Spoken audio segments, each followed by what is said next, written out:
오늘 우리가 신명기를 함께 나누겠는데요. 이 신명기는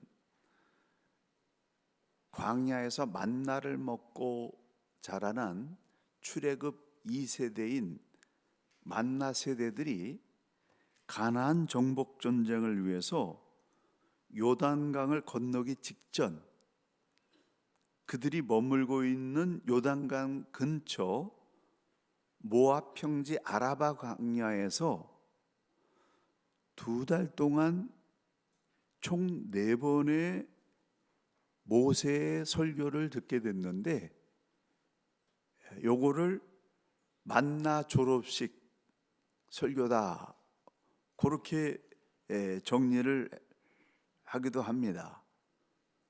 그 모세가 모압 평지 아라바 광야에서 설교했던 그 모압 평지 아라바 광야가 어딘지 지도를 한번 확인해 보도록 하겠습니다.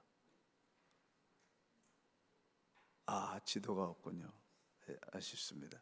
우리가 주일날 그 지도를 봤습니다마는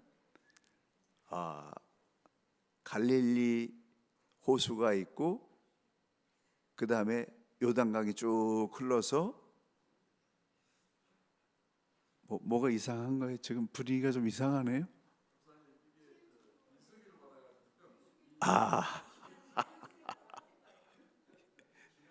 잘못 왔군요. 네, 잘 됐습니다. 이제는 그거 안 보고 이 설교에 집중하니까 좋습니다. 잘 됐어요. 지도가, 우리 참 센스가 있었어요. 지도를 또 이렇게 보여주시는데, 여기가 이제 갈릴리 호수가 있고 요단강 물이 쭉 흘러서 여메라고도 하는 사해로 이렇게 모여드는데, 모세가 이 가나안 동편을 이렇게 점령을 했잖아요. 여호수아가 점령한 지역이 이 정도밖에 안 됩니다. 그러니까 모세가 굉장한 일을 해낸 거죠. 그 모세가 마지막으로 요 모압 평지 아라바가 여기예요. 요 지역인데 여기서 요단강을 건너면 바로 여기 여리고입니다. 그러니까 가나안 정복 전쟁, 그렇게 아브라함을 통해 가지고 약속하셨던 그 가나안 정복 전쟁 직전에 광야에서 40년 동안 훈련받은 출애굽 2세대들이 여기에서 마지막 모세의 고별 설교를 들은 그 내용이 신명기입니다. 근데 이 신명기 말씀의 핵심은 뭐냐면은, 아주 쉽게 한마디로 관철해서 말씀드리자면은, 하나님의 말씀을 자녀들에게 부지런히 가르쳐라, 신신당부했다. 신명기니까 아재 개그가 조금 섞여갔습니다만,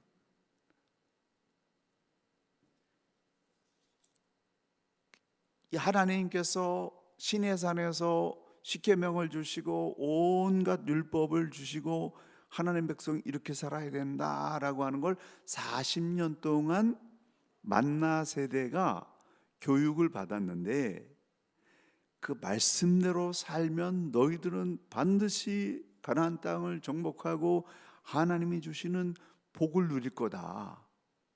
근데 그때 그렇게 하나님이 주시는 땅과 복을 차지하고 난 다음에 절대로 그 하나님 말씀을 잊어버리지 말고 너의 자녀들에게 꼭 가르쳐라. 신신당부한 게 신명기라고 하는 겁니다. 그래서 구체적으로 살펴보게 되면은 신명기 1장부터 4장까지 과거의 역사를 쭉 훑어보면서 출애굽 경험과 광야 생활의 경험을 잊지 말고 하나님의 율법을 삶의 바탕으로 삼아서 그것을 자녀들에게 부지런히 교육하라. 너무 단순하잖아요. 그거 지키면은 세대를 초월해서 다 번영하고 복을 누리면서 살게 되도록 하나님이 그렇게 약속해 주셨어요. 그리고 그런 내용의 핵심이 신명기 5장에서부터 11장까지 이어지는데, 특별히 신명기 6장 4절에서 9절 말씀을 쉐마 교육이다. 쉐마, 히브리어로 들으라, 그런 뜻이에요. 이스라엘아 들어라. 우리 하나님 여호와는 오직 유일하신 하나님이시니 너는 마음을 다하고 뜻을 다하고 힘을 다하여 내 하나님 여호와를 사랑하라.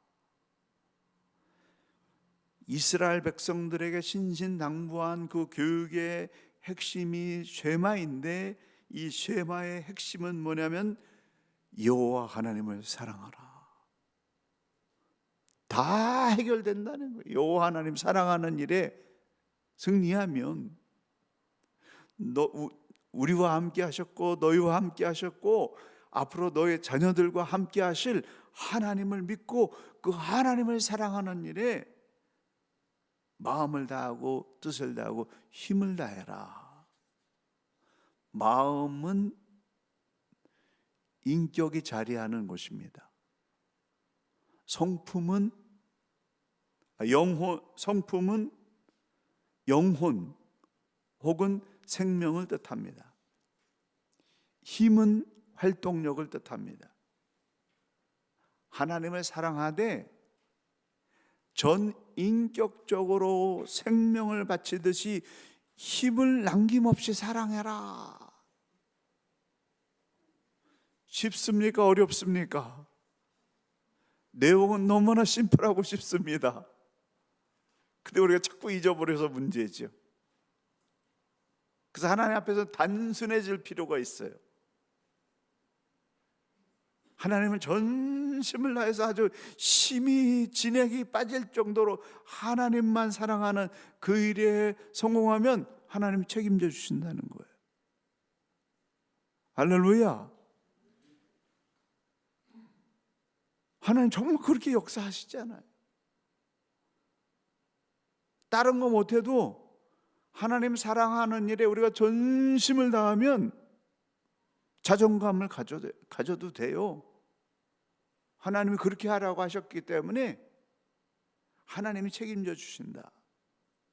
또 그것을 너희 자녀에게 가르치며 집에 앉아 있을 때이든지 길을 갈 때이든지 누워 있을 때이든지 일어날 때이든지 이 말씀을 강론하고 또 내 집 문설주와 바깥문에 기록하라.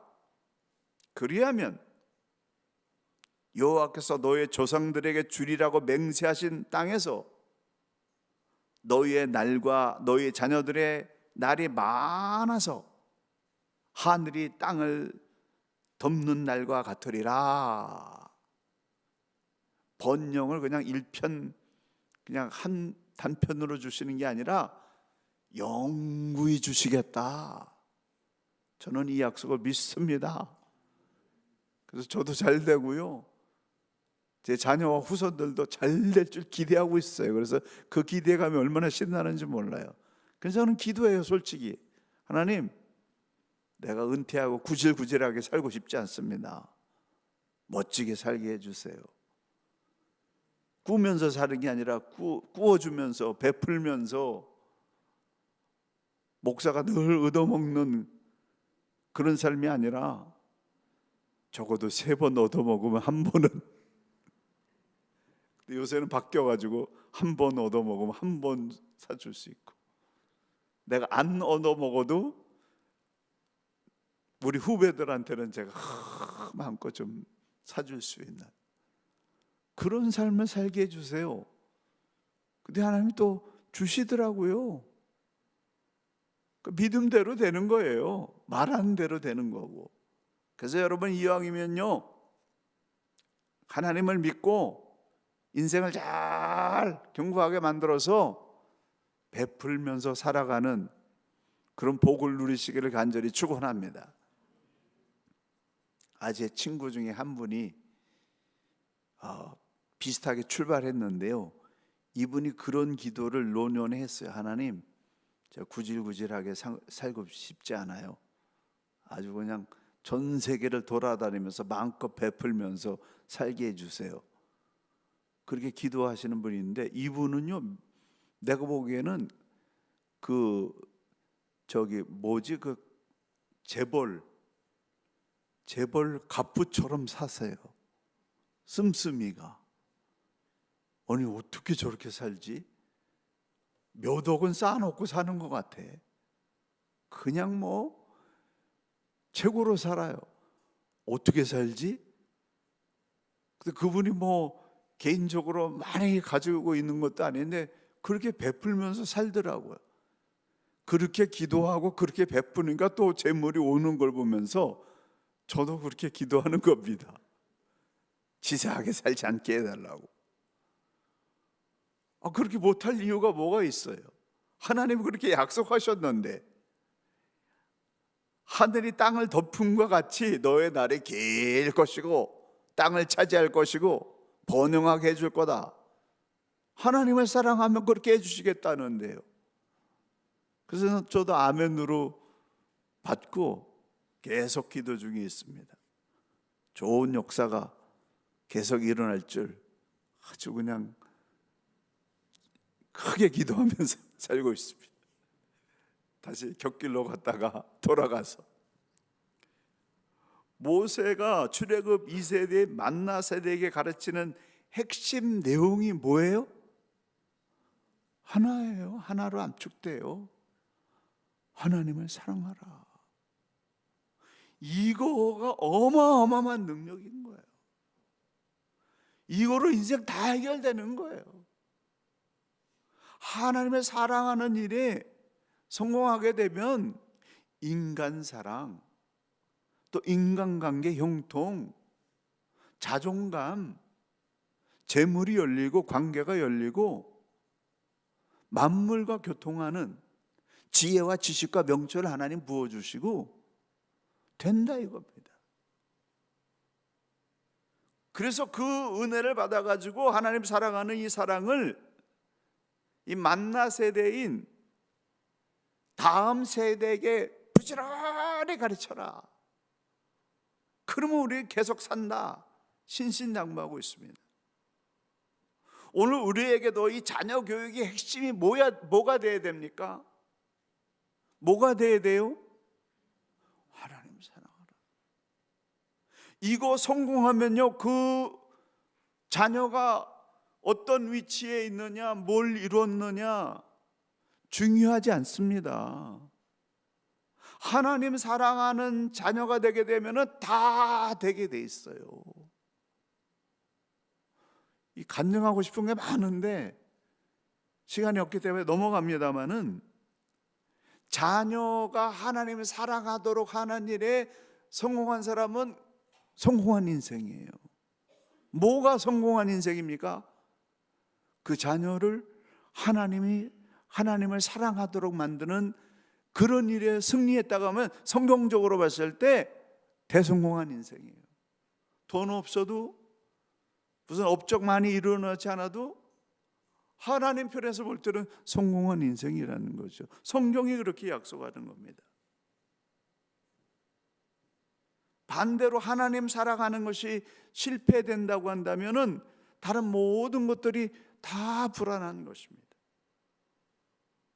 공부하는데 손해가 좀 나도, 아이들이 특별 활동 좀 못해도, 무슨 특별한 특기를 개발하지 못해도 하나님을 사랑하는 일에 승리하도록 교육한다고 한다면 시간이 갈수록 그 자녀들이 존귀하게 빛나는 인생으로 그렇게 성장할 수가 있습니다. 왜 그렇게 성공할 수 있어요? 하나님이 책임지시기 때문에 그래요. 그래서 우리는 이 출애굽 만나 세대가 가나안 정복 전쟁에서 크게 성공한 다음에 하나님 사랑하라고 하는 거 가르치는 거, 이거 잘못해가지고 엄청난 고난을 당했는데 이걸 반면 교사로 삼아서 결코 늦지 않았어요. 정말 우리 온 힘을 다해서 내 자녀들이 하나님을 사랑하도록, 그리고 우리 교회 다음 세대들이 운동 못해도 좋아, 연극 못해도 좋아, 찬양 못해도 좋아, 상관없어. 그거는 부수적인 거야. 하나님을 사랑하는 그 일에 성공한 나간다면 무조건 감사. 그 일에 성공한다고 한다면 모든 거 다 풀어낼 수 있다는 거지. 그래서 우리 다음 세대들이 하나님을 사랑하는 일에 눈뜰 수 있도록 기도하고 교육하고 온 힘을 다하는 우리 1세대들 되시기를 간절히 축원합니다. 우리 이민 1세대들이 얼마나 힘든지 모르잖아요. 근데 이민 1.5세대, 2세대들은 더 힘들어요. 왜냐면 우리는 코리안이라는 정체성이라도 분명히 가지고 있는데 아이들은 여기 와가지고 새로운 문화 환경과 새로운 언어와 또 앞으로 펼쳐질 그 미래가 불투명하고 같은 동포도 아니고, 그래서 여러 가지 핸디캡이 있어서 거기서 오는 이 정체성의 혼란은 말로 다 할 수가 없습니다. 그래서 우리가 그 자녀들에게 충분히 다 해줄 수는 없지만은, 그러나 성경의 진리대로 하나님 사랑하게 하는 거, 이거 하나만 제대로 넣어주게 되면은 염려 없어요. 다 헤쳐나가고 좋은 그런 인생으로 성공하게 될 줄로 믿습니다. 신명기 12장에서 26장은 모세의 마지막 율법에 대해서 가르치고 있는데요, 이 만나 세대가 아직 가나안 땅에 들어가기 직전이잖아요. 안 들어갔잖아요. 그런데 이 가나안 땅에 들어가게 되면은 이 가나안의 문화는 너무나 타락한 문화이기 때문에 그 문화에 물들지 말고 그들을 하나님을 믿게 하는 하나님의 문화로 영향력을 줄 수 있도록 해야 된다. 그러기 위해서는 하나님 사랑하는 일에 철저한 교육을 해야 된다라고 신신당부하고 있는 겁니다. 그래서 이 가나안 문화에 물들지 않고 그리스도인의 하나님 백성의 정체성, 거룩한 나라, 이 제사장 나라 거룩한 백성으로 살아남기 위해서 하기 위해서 여러 가지 그 가르침이 있는데, 첫 번째가 뭐냐면 신명기 12장에서 지정된 예배 장소를 명령하고 있습니다. 이스라엘이 하나님 백성으로서 드려야 될 예배는 하나님이 택하신 곳, 즉 하나님께서 지정하신 바로 그 약속의 장소에서 드려야 된다, 이렇게 말씀하고 있어요. 우상 숭배가 이 가나안 문화에 얼마나 젖어들었냐면은, 그 최악의 우상 숭배는 몰렉 숭배인데, 이 몰렉 숭배는 자기 자녀를 불살라서 제물로 바치는 이 끔찍한 이러한 제사 제도가 암몬 족속을 비롯한 가나안 전 지역에 널리 퍼져 있었다는 거예요. 이런 끔찍한 문화를 가지고 있는 이 가나안 땅에서 살아남기 위해서는 하나님께 예배드리는 구별된 신실한 장소, 거기서 드려라. 이스라엘의 단일 중앙 성소 개념은 오늘날의 교회 중심 생활과 그 개념의 맥이 그대로 연결되어 있습니다. 이 단일 중앙 성소 개념은 모세의 성막과 분리해서 생각할 수 없는데요, 이 성막은 예루살렘 성전으로 대치되기 전까지 이스라엘 민족 전체를 하나로 묶는 구심적 역할을 했습니다.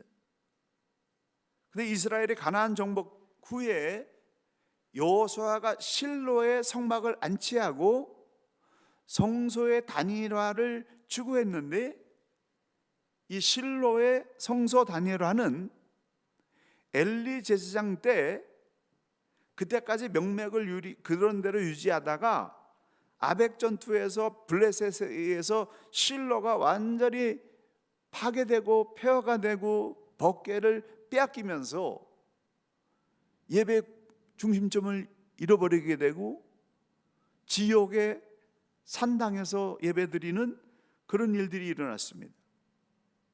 그걸 다윗이 기럇 여야림에서 법궤를 예루살렘으로 옮기는 데 성공하면서 이 다윗은 하나님께 예배드리는 게 얼마나 중요한지 알았기 때문에 다윗의 성막에서 찬양대 4,000명이 24시간 내내 하나님을 찬양하면서 예배드리는 다윗의 장막이 가동됐고, 솔로몬이 그것에 성전을 건축함으로 말미암아서 다니엘 중앙성소의 예언이 성취되었습니다. 근데 이스라엘 역사상 그 솔로몬 성전에서, 다윗의 장막과 솔로몬 성전에서 예배드리는 그 찬란한 예배의 문명이 꽃피웠을 그 시기만 이스라엘이 큰 세력을 얻고 최고의 전성기를 누리고 군대가 막강하고 물자가 막 금이 흘러 넘치고 영토가 이스라엘 역사상 가장 큰 영토를 차지했습니다. 여호수아 전쟁 때 회복하지 못했던, 아까 지도상 그 그린으로 되어 있던 그 지역을 다윗과 솔로몬 시대에 그때서야 정복이 완성된 거예요. 그 성전 중심, 예배 중심의 이 삶이 얼마나 파워풀한지, 공동체를 결속시키는 위대한 능력이 되는지 다윗의 장막과 솔로몬 성전이 우리에게 보여준 겁니다. 이걸 오늘 예배로 우리가 적용한다고 한다면, 예배를 다니라 하는 성전에서 드리는 예배가 얼마나 중요한지 몰라요. 여러분, 코비드 때문에 이 예배가 약화되어지고 사람들이 집에서 인터넷으로 드려도 괜찮네. 괜찮죠. 그런데 뭐가 문제냐면은 공동체 결속력은 너무나 사라지고 있잖아요.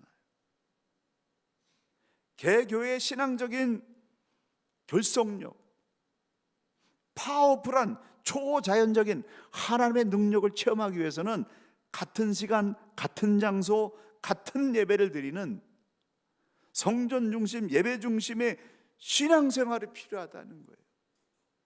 이게 없다고 한다면 신앙의 결속력이 약해지는 거죠. 우리 교우가 교우를 정말 사랑하고 아끼고 돌보고 환난 만났을 때 끌어안아서 용기를 세워주고 어려움을 도와주고 일으켜 세워주는 이 결속력이 약화되는 거예요. 한번 따라 하시죠. 귀신은 귀신같이 안다. 그렇잖아요. 귀신은 귀신같이 하는 거예요. 뭘 깨트리면 크리스찬들의 힘을 잃어버리는가? 성전 중심, 예배 중심의 그 신앙생활을 깨트리면 힘이 없어지는 걸 아는 거예요. 그래서 대면 예배, 이 구별된 이 성전에 와서 합심해서 주여를 외치면서 예배드리는 이 놀라운 예배를 깨트리는 겁니다. 그래서 우리는 그런 사실을 알면서 힘을 다해서 기도하고 이전에 나와서 예배드리면서 서로를 격려하면서 서로를 살려낼 수 있는 성전 중심, 예배 중심의 삶이 회복되어지게 되기를 예수님의 이름으로 간절히 선포합니다. 할렐루야. 또 신앙을 지켜내기 위해서 하나님께서 면제년을 두셨는데 7년마다 안식년에 이웃의 채무를 면제하는 그런 자비의 법을 주셨어요. 7년마다 안식년이 돌아오게 되는데 그때 이웃과 형제에게 진 부채를 독촉하지 말고 면제해 주어라. 그리고 안식년이 가까웠다고 해서 구워주는 일에 인색하지 말고 도울 수 있으면 도와줘라. 저는 기도합니다. 하나님 좀 구워줄 수 있는 그 여유가 좀 생기게 해 주십시오. 자기 먹고 살기도 힘들고 자기도 고난이 왔는데 줄 힘이 있어야 주잖아요. 근데 그런 능력이 있는 사람이 있다고 한다면 인색하지 말아라. 좀 도우며 살아라. 면제년에 대해서 해석이 여러 가지 분분합니다. 완전 탕감해 주는 거다, 아니다, 독촉하지 말라는 뜻이다. 둘 중에 하나인데, 여러 정황으로 봤을 때 안식년에는 이웃의 채무를 완전히 탕감해 주라는 그런 말씀이 아니라, 안식년마다 만약에 부채가 탕감된다면 이스라엘 사회에는 상거래와 금품의 대여가 사라지게 되고 이 국가 경영이 이루어질 수 없기 때문에 이 면제년의 제도는 안식년만큼은 부채를 독촉하지 말고 채무자로 하여금 부담감에서 벗어날 수 있도록 기회를 주라, 그런 뜻이 맞는 것 같습니다. 학자들도 그렇게 해석하는 사람이 많아요. 레위기에 우리가 밭모퉁이법을 배웠잖아요. 밭모퉁이에 남겨있는 거 그거 야박하게 싸가리 삭삭 모으지 말고, 곡식 수확하다가 떨어진 거 가난한 이들을 위해서 그냥 남겨두고, 그런 여유를 가져라. 숨을 좀 쉬면서 살게 해줘라. 빚진 자에게도 숨구멍을 좀 열어줘라. 아무리 빚진 인생이라 할지라도 그가 숨을 쉴 수 있도록 이 면제년의 제도를 제정해 주셨다라고 하는 겁니다. 절기를 통해서 하나님께서, 이 절기도 똑같은 개념인데요, 이 절기는 모든 사람이 다 쉬게 하셨어요. 종이든 주인이든 나그네든 가난한 자든 뭐 여유 있는 사람, 모든 사람이 다 쉬도록. 뉴질랜드는 그 정신이 살아 있잖아요. 크리스마스 때 같은 경우에 일하는 사람 벌금 물리고, 이거 지켜줘야 되는데 성경적이에요. 왜 그 절기를 뒀냐? 그 절기 때문에 종도 쉬고 주인도 쉬고 가난한 사람도 쉬고 다 쉬어서, 좀 그때가 아니면은 휴식을 취할 수 없는 어려운 사람들 휴식하게 하는, 숨쉬게 하는, 종과 나그네 레위인과 약한 이웃들에게 유익을 주기 위해서 하나님께서 절기 문화를 주셨다라고 하는 이 사랑의 베이스가 있다는 것입니다. 그리고 또 도피성을 세우게 하셨는데요, 자신이 의도하지 않았는데 사고로 사람을 죽였을 때 몸을 피할 수 있는 도피성을 세우게 하셨습니다. 아니, 참 하나님 멋지신 분인 것은, 이미 다 확보해서 내 거 된 다음에 뭐 좀 남겨줘라,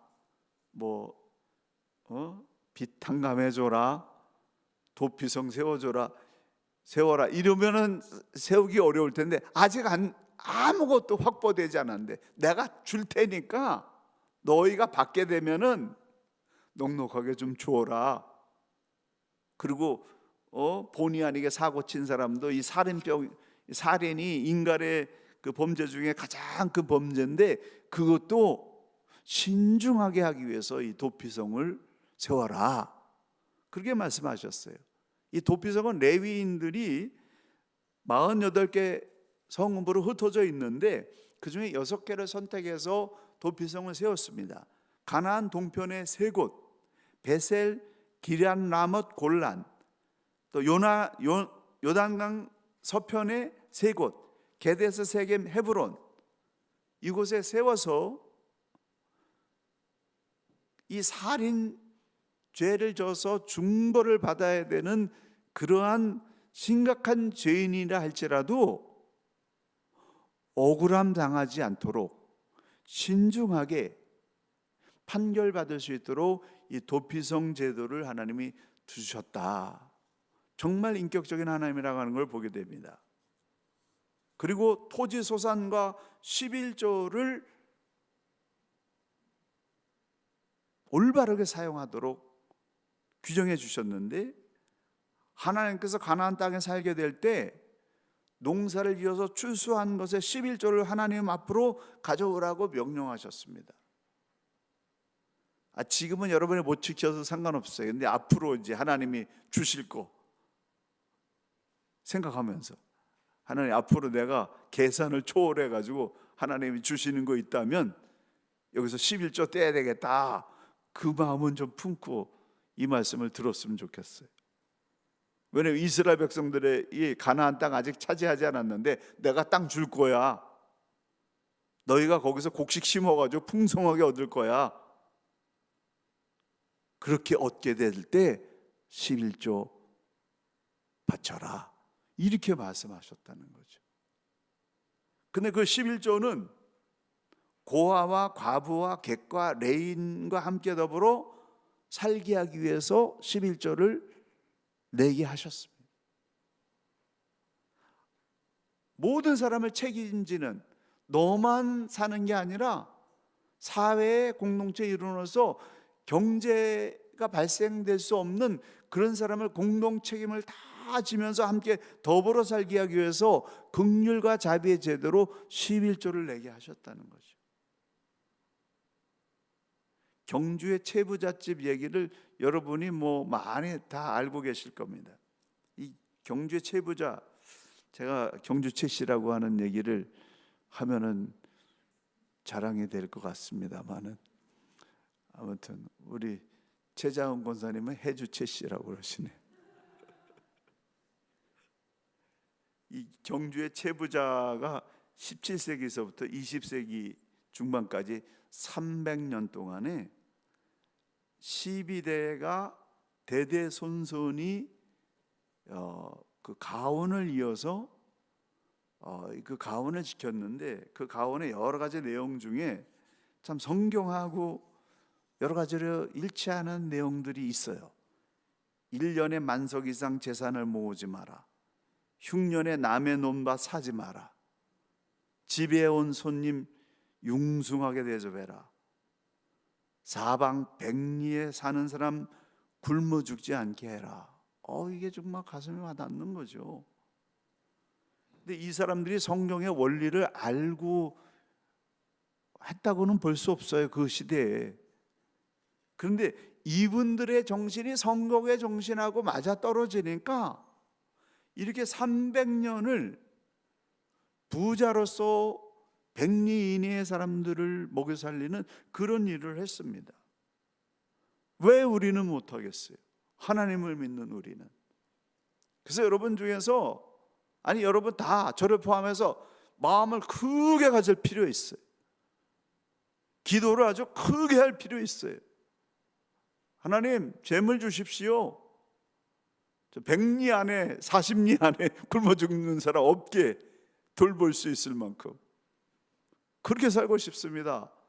그렇게 배짱 있게 큰 기도를 하는 사람들이 많이 나오고, 이 기도를 우리 자녀들에게도 심어주고, 우리 교회가 이제 우리만의 교회가 아니라 주님의 교회가 주님의 교회만이 아니라 오클랜드 모든 교회들 다 섬기고, 뉴질랜드와 전 세계 어떤 하나님의 백성들은지 마음대로 와서 함께 예배하면서 5대양 6대주를 함께 넘나들면서 영혼 구원하는 그런 교회 되게 해달라고 큰 비전을 품고 기도하시기를 예수님의 이름으로 간절히 축원합니다.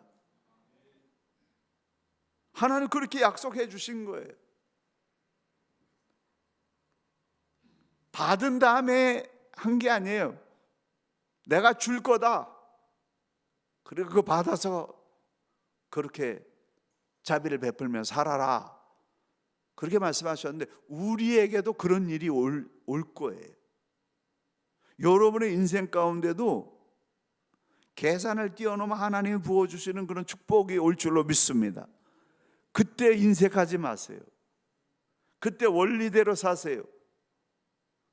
그러면 자자대생 대대 후손 전대까지 가는 그런 복을 계속 이어갈 수가 있습니다. 성경의 원리대로 산다면. 신명기 27장에서 30절까지는 세대를 이어서 지켜야 될 언약을 말씀하셨는데, 만나 세대가 가나안 땅에 들어가서 가장 먼저 해야 될 일은 뭐냐면은 큰 돌을 거기에 세워서 율법을 기록하고 단을 쌓아서 번제와 화목제를 드려라. 이스라엘에게 가장 중요한 것은 하나님과의 관계입니다.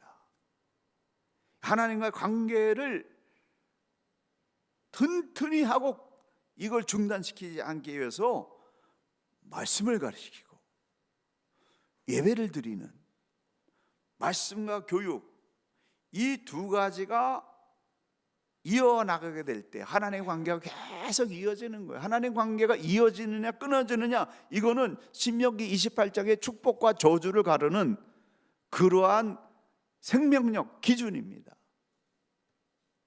하나님과의 관계가, 말씀과 예배로 하나님과의 관계가 튼튼해지면 복을 누리고, 하나님과의 관계가 끊어지면 저주가 임한다는 거예요. 신명기 28장의 말씀입니다. 하나님과 관계가 연결된 상태에 있을 때 누리는 복은 뭐냐? 자녀와 토지의 소산과 짐승까지 번영의 복을 누린다. 광주리와 떡반죽 그릇의 복을 누린다. 생업의 복, 재정의 복을 하나님이 마르지 않는 복을 주신다. 여러분, 이왕에 기업을 하신 분들 하나님 정직하게 일하게 하시되 재정적인 복을 주십시오. 그리고 적군을 이기고 전쟁에서 승리하는 복을 주시겠다. 하나님 꽉 약속 도장을 찍어 놓으셨습니다. 그런데 하나님과 연결이 끊어진 상태의 저주는 어떤 저주가 일어나느냐?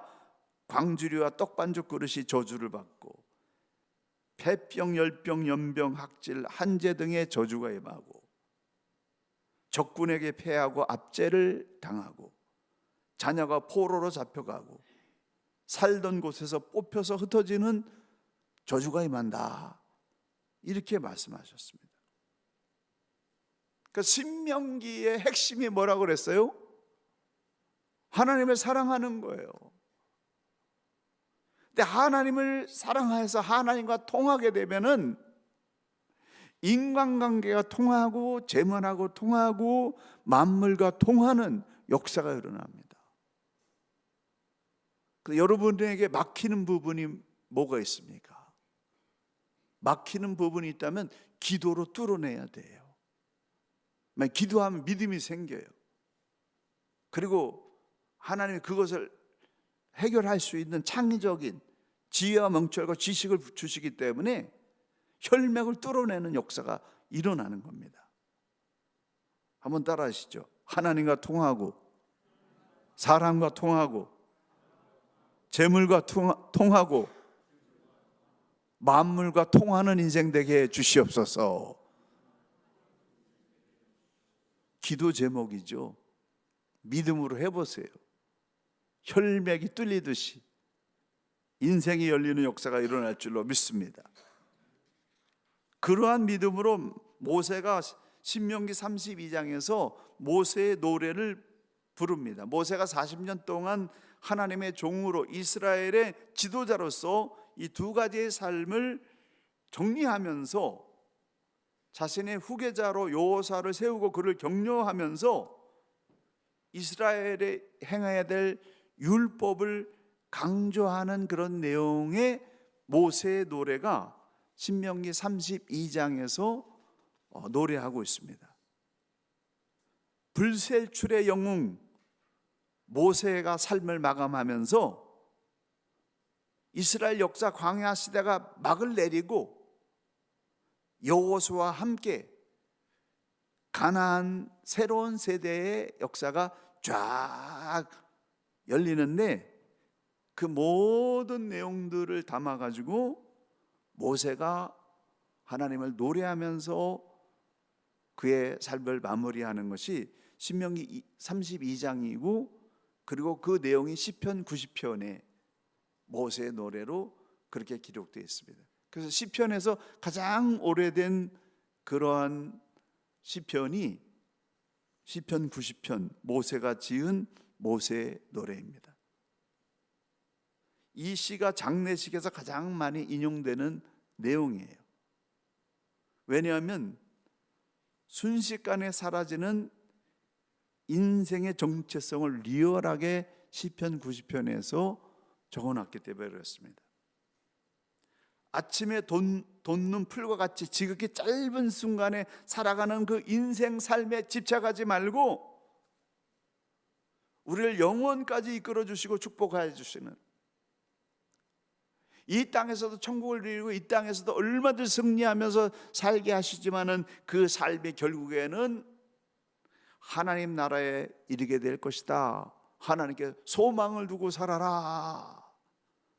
하나님을 노래하면서 그의 삶이 마무리되고 있습니다.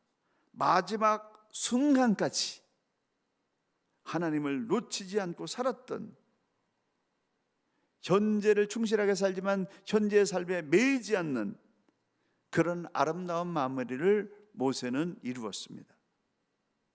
그래서 저와 여러분, 모세처럼 이 땅을 떠날 때 후회 없었다, 최선을 다했다,